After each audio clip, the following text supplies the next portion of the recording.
Savvy Central Radio, drawing out the best from our guest with your host, Christina Nichman.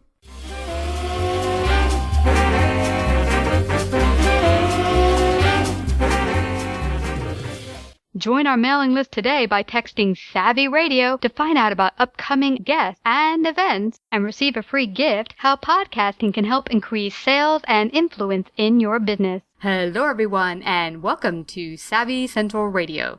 This is your host, Christina Nichman. Each week, Savvy runs weekly broadcasts providing entrepreneurs and successful individuals a platform to express their dreams, hopes, lessons learned, expertise, and wisdom with the world. Our guest today is David Gaggin, the author of The Endless Journey. David demystifies the fundamental questions surrounding humanity, providing valuable insights into mysteries of existence. The Endless Journey. Written in a clear-to-understand format, the book takes readers on a comprehensive look at philosophies encompassing the true nature of humankind, the grander vision of existence, and the magnificence of the cosmos. Throughout his successful career as an engineer, Gaggin was simultaneously pursuing a lifelong quest to understand the viewpoints on the quintessential mysteries of humanity. Find out more about David and his book, The Endless Journey, at davidgaggin.com.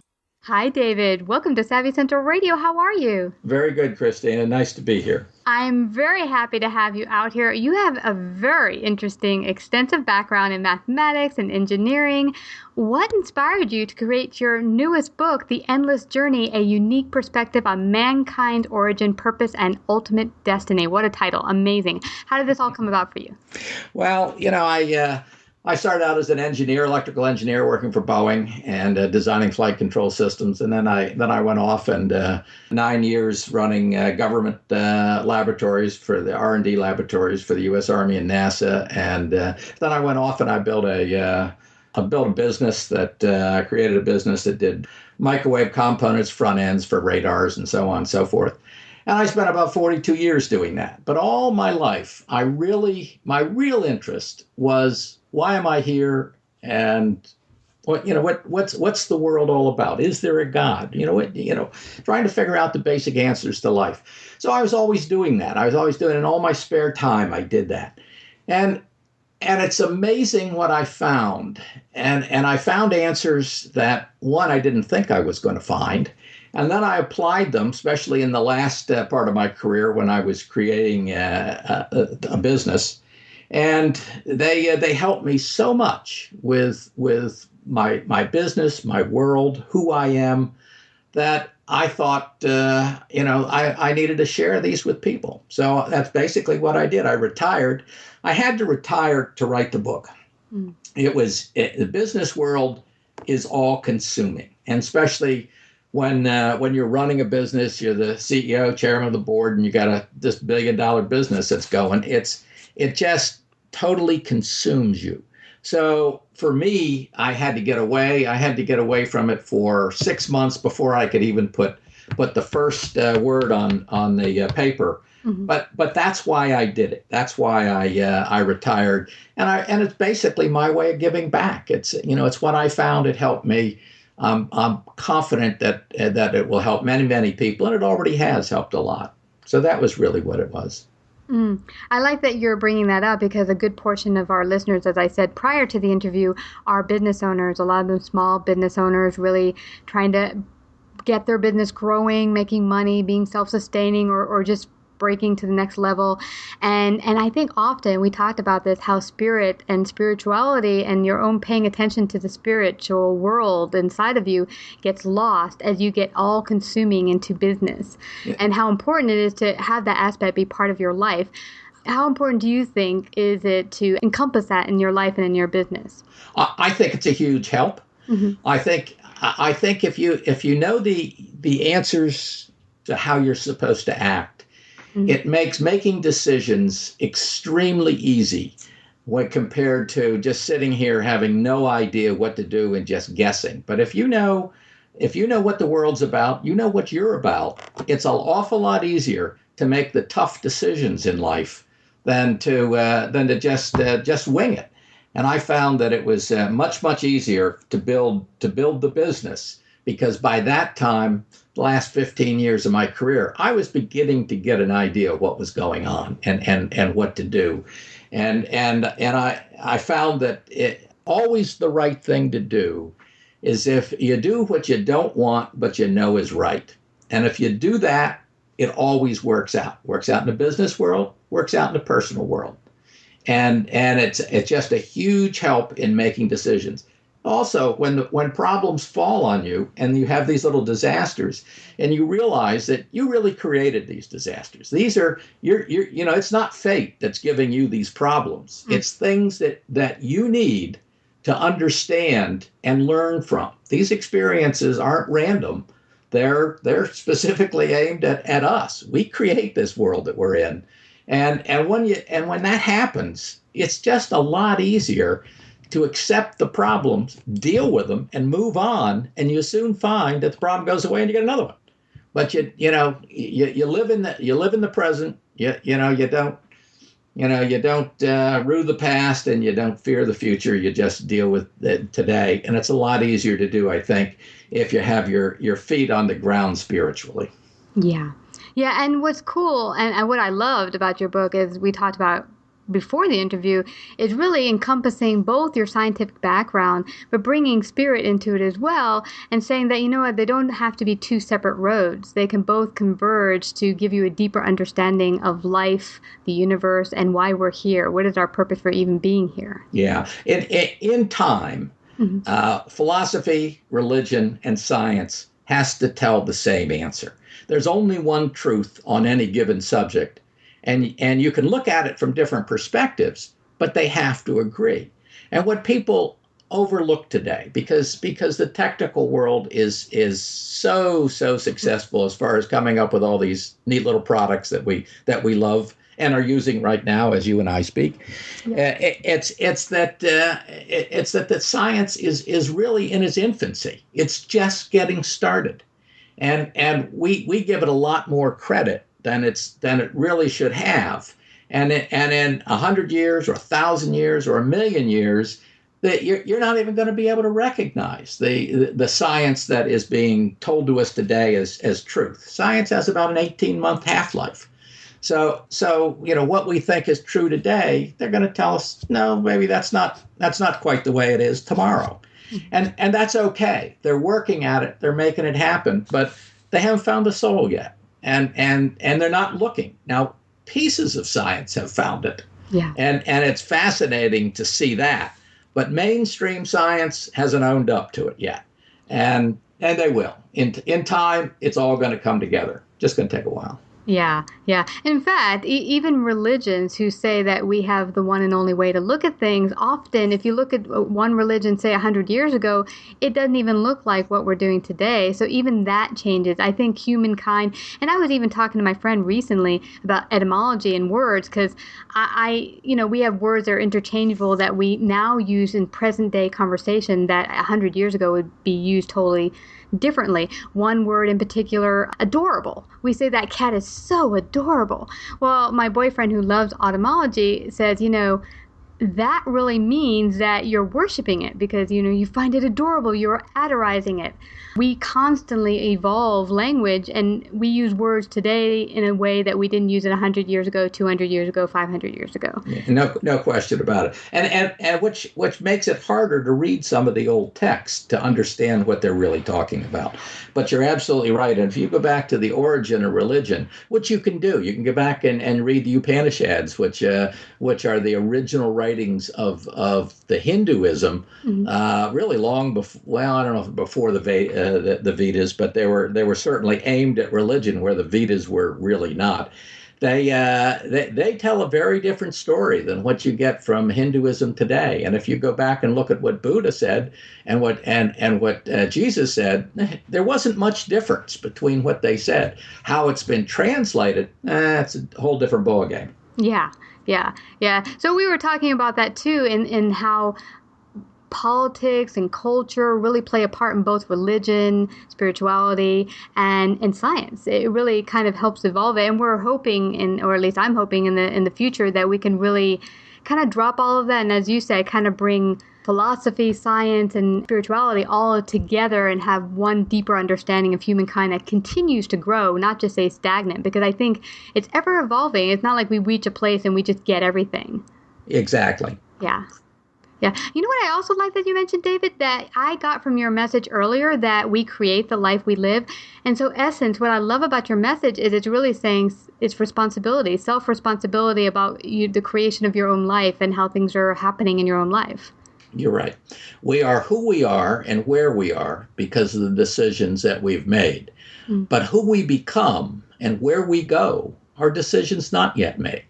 If you look at yourself, you have created you being the general you, have created a world that fits you. You have we have our home, our family, our business, our education. Everything that we have done, we've done it. We've created that. So what we've done and what the universal consciousness allows us to do is carve out our little piece of the world and form it and shape it and do whatever we want with it. And as a result, if we want to change our world, that's up to us. And the fact is, nobody else can change our world. We complain about the government, we complain about the boss, we complain about the neighbor. Nobody can change our world but us. But the beauty is, we can change our world. All we have to do is decide. If we don't like the way our world's going, we need to make different decisions. And we know how to make those decisions. We just need to make them. The key word element there is decide, decision. Because I heard a story from one of our past guests that said he was in a bad situation where he ended up in the hospital and nearly died. He had someone next to him with the identical type of ailment, and that person did die and he didn't. Actually, he recovered quite quickly, and the doctors were quite surprised. The difference was in attitude. The other guy already thought I was dead, that there's nothing that can save me. And the guy I talked to said, no, I refuse to give up. I will live. Yeah, that is so important. People don't realize that mind controls matter. We don't think that because you look out there and we get a very sluggish control of matter no matter what we do. But the fact of the matter is, mind controls matter, and if you and that's what prayer is all about. It's not somebody else, some deity coming in and changing the way things are through breaking all the spiritual laws. It's our mind actually making that happen. So if we get a group of people together and there's one person that's suffering and having problems, if we all get our minds and sit there and try to help that person, it's amazing how you can help them. And so it's mind over matter. And we truly can change the world we're in, and we can help other people change their world as well. Well, I totally believe in prayer because from my understanding, throughout all my life, when I've prayed, I feel like I'm praying to the Creator, the universe. I call it God for me. And one such story, we call it miracles, but I see that the power of belief is so amazing. And you said that, that when you set your mind on something, you create it. And I think part of that, at least from my perspective, is that believing and knowing that it will come, that when I pray, whatever I'm praying for will come. And one instance, it was for me a number of years ago, my tenant who was living with me just backed out overnight and said, I'm not coming back, and that's it. I'm not paying you rent, and I'm backing out.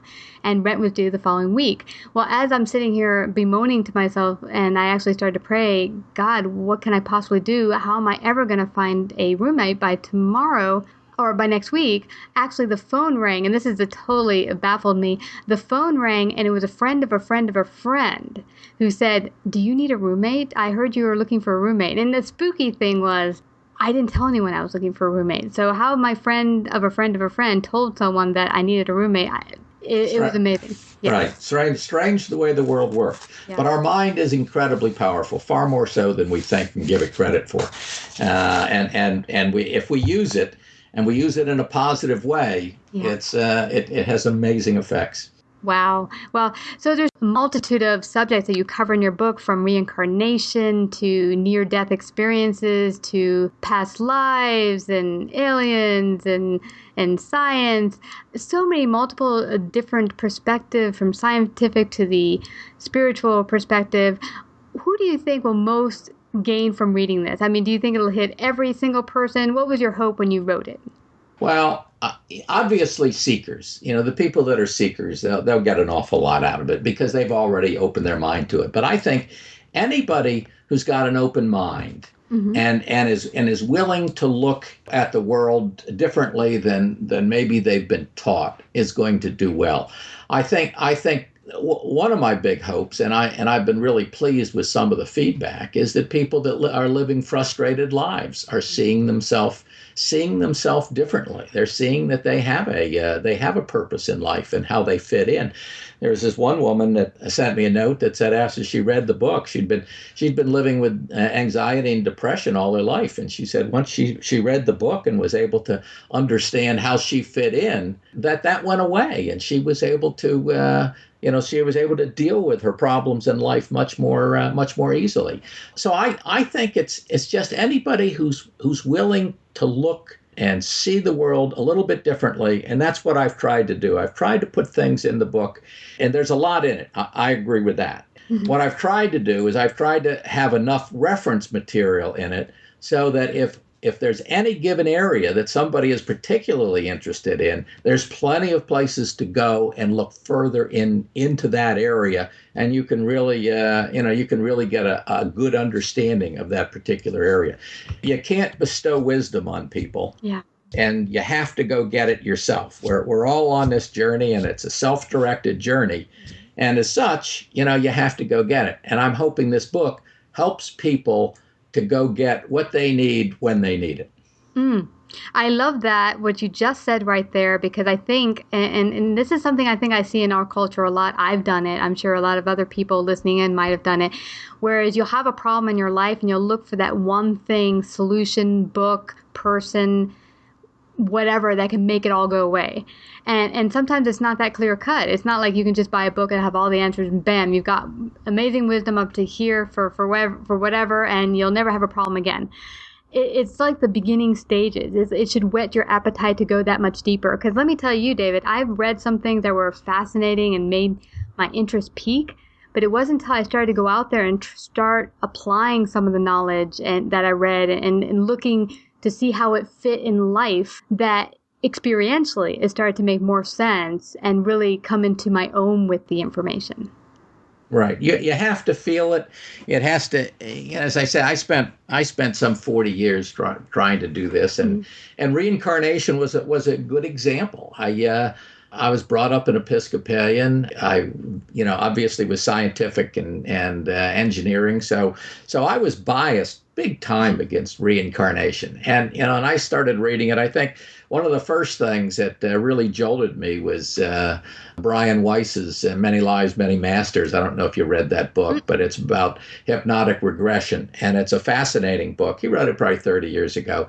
And what it's about is he's a psychiatrist, and he had a patient, Catherine, and she had these phobias, and he was working with her for a couple years, and he couldn't figure out how to reach her phobias. So he thought, well, maybe I'll regress her into her early childhood that she's forgotten, and we'll see if there's some traumatic events that took place there. So he started regressing her. Well, she went back to previous lives. Whoa. A whole bunch of them. And it took him by surprise, clearly. It took Catherine by surprise, and it took me by surprise when I read about it. And so I thought, well, this is incredible. And so I went to see if other people did it. And sure enough, this was a number of years later that I was reading the book, and it turned out a whole bunch of people did this. All kinds of psychiatrists were doing this hypnotic regression. And I thought, well, they're also all making money on it. I wonder if people are doing this not making money on it. So I went and found some regressionists, psychiatrists, and started talking to them. And they said, oh, no, this is what we find all the time.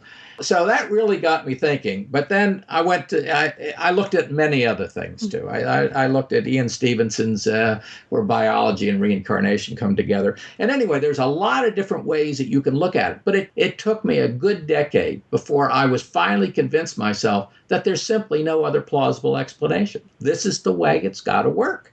The trouble with science right now, and especially if you look at things like, we take an example of archaeology. If archaeology finds something that doesn't fit their theory, they take it and they put it in the back room and you never see it.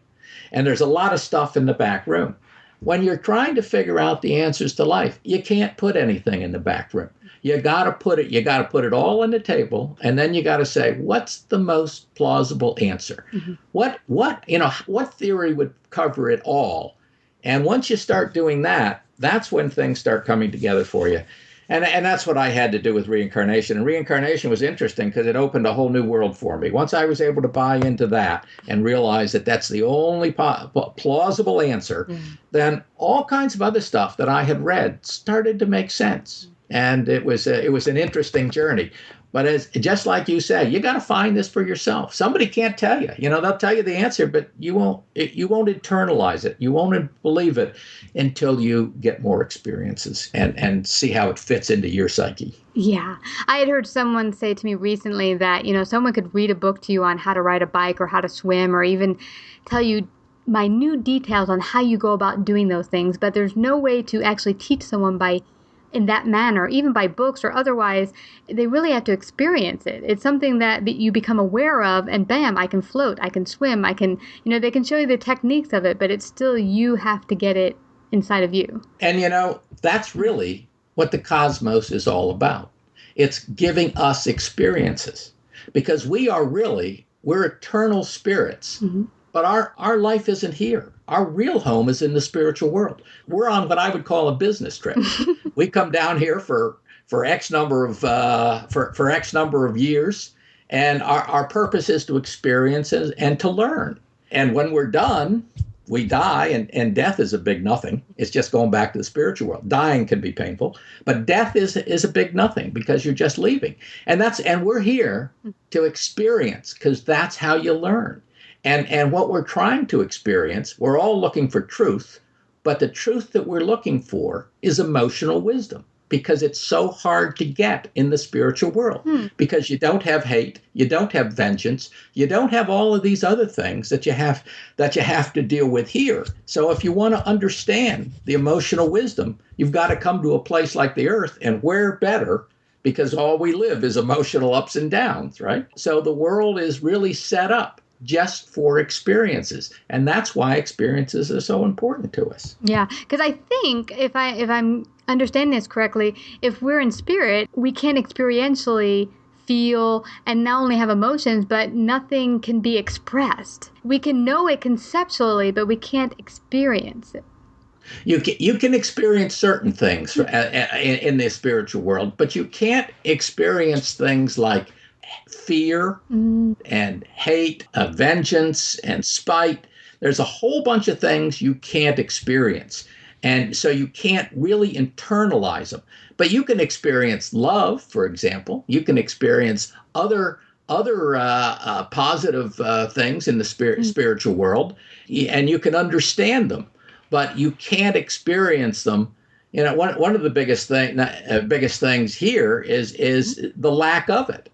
If you live in a situation where you don't have love, or you're working with somebody that you don't have love, experiencing the lack of it is a big deal, because that teaches you about it. If indeed you're in a spiritual world, and then where it's love is everywhere, then it's hard to understand what it isn't, and so it's those type of emotions that we're trying to learn. And they're very subtle. A lot of them are extremely subtle, and a lot of them takes a long time to learn this stuff.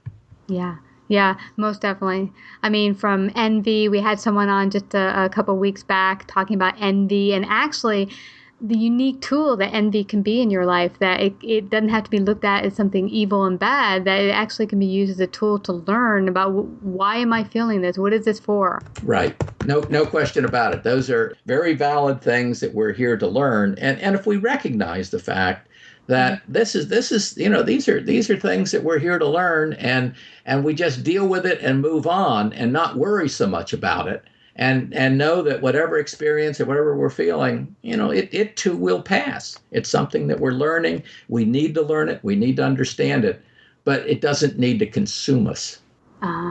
Absolutely. I like that. And I know what you mentioned before about often in science, we're still in our infancy, but often, when things aren't self-explanatory or don't make sense in the current model, they'll just throw it in the back room or something. And I think often it's because of the unseen world, the spiritual world and such, that they can't reconcile with it, that they're just like, okay, it doesn't make sense. We can't actually measure, at least with the measuring tools we have now. So we'll just chuck it in the back. Right. But I am hoping with your book and other such things that we can change that in the future. I'm hoping.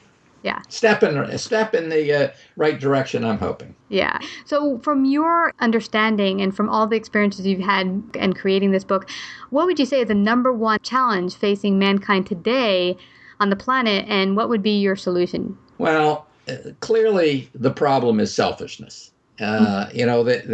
The goal in life is to live selflessly. Well, that's extremely difficult in our world, but that doesn't mean that we can't live more selflessly than we do.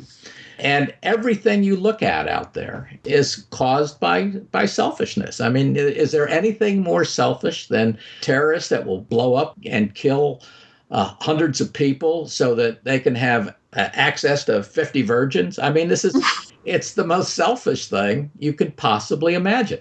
But it goes on. You look at our society, you see at the top of the economic ladder, our executives making $50 million a year and doing, quite frankly, poor jobs and running our businesses. And then you look at the bottom of the economic ladder and you see people living off of welfare and not putting an effort to get out of it and go pull their own weight. And look at our government. I mean, there's nowhere you can look that you can't see it. Now, that's not meaning everybody's selfish, because there's the teachers are put in an awful lot of effort, and the nurses. And I mean, there's a lot of people that aren't selfish. But living a selfless life is very difficult. But if we could, as an individual, and I'm not talking about if I was king for a day, because then I'd have all kinds of clever things that I'd do. But if you just want to know, for a practical perspective, what's the best way to move forward? It's probably trying to be a little more selfless today than you were yesterday. If you can just improve a little bit each time, each day, just try to improve yourself a little bit. That's probably the most practical thing that, we each can do from where we sit and what we control. I really like that. And it's interesting. I was talking to someone recently about how abusers, we think, oh, bad, they abuse people, they hurt their wives or their kids or their dog. It occurred to me that those people must be hurting a lot to inflict that on another person. And so, again, I think the whole idea of living less selfish from day to day, being just a little bit selfless than you were the day before, starts with looking within yourself. What would cause you to want to go out there and take more from another than you give back? Maybe there's something inside of you feels unfulfilled, and looking to resolve that issue, whatever that might be. Yeah, no question about it. There's a lot of reasons that people do this, and a lot of people are hurting, and they don't understand what they're doing to people, or don't realize it. And I'll tell you, they're doing a lot to themselves too, because karma, what goes around comes around. Yeah, it's and I've seen it. Yeah. Not fun. Well, I want to thank you again, David. It's been so awesome talking to you today. Before we head on out here, I would like you to let everyone know where they can find out more about you, get your wonderful book. Yes, I have a website, davidgaggin.com. That's Gaggin, davidgaggin.com. And from there, there's a link straight to the Amazon. You can get the book, The Endless Journey, on Amazon. You get it in Kindle form or paperback form.